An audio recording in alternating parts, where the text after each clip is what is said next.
আসসালামু আলাইকুম everyone, welcome to our new channel. আজকে বানাবো সবার পছন্দের মজাদার পিৎজা।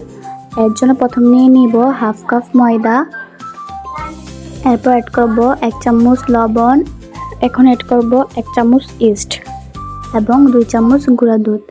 এরপর শুকনো উপকরণগুলো ভালোভাবে মিশিয়ে নেব। এরপর একটু করে একটু পানি দিয়ে আমরা ডোটা তৈরি করে নেব।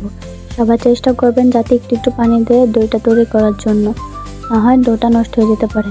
আমাদের ডোটা তৈরি হয়ে গেছে। এখন সামান্য একটু তেল দিয়ে ডোটা রেস্টে রেখে দিতে হবে। এরপর রেস্টে রাখার পর দেখুন ডোটা ফুলে ডাবল হয়ে গিয়েছে।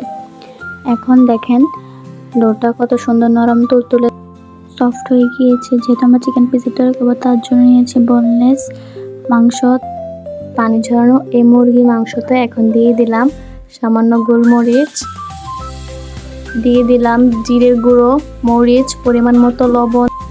এরপর দিয়ে দিব সামান্য আদা রসুন পেস্ট, এরপর পরিমাণ মতন সস ও লেবু দিয়ে ভালোভাবে রেখে রেস্টে রেখে দেবো।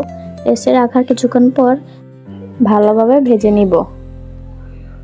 এখন আমরা একটি ফ্রাই প্যানে সামান্য তেল নিয়ে হাত দিয়ে ফ্রাই প্যানের উপরে ছড়িয়ে দেব। এরপর রুটিটি সমান করে নিব, রুটির সাইডগুলো উঁচু করে নিব। এরপর একটি কাঁটা চামচের সাহায্যে রুটিটি ছিদ্র করে নিব যাতে রুটিটি সুন্দর করে ফুলে। এরপর দিয়ে দেব সামান্য সস, এরপরে দিয়ে দেব ভেজে রাখা মাংস, এরপর এক এক করে দিয়ে দেব সব উপকরণগুলো।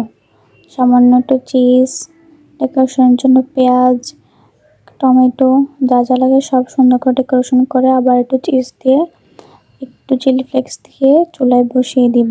তৈরি হয়ে গেল আমাদের মজাদার পিৎজা। ভিডিওটি ভালো লাগলে লাইক, কমেন্ট, সাবস্ক্রাইব করে আমাদের পাশে থাকবেন। আসসালামু আলাইকুম।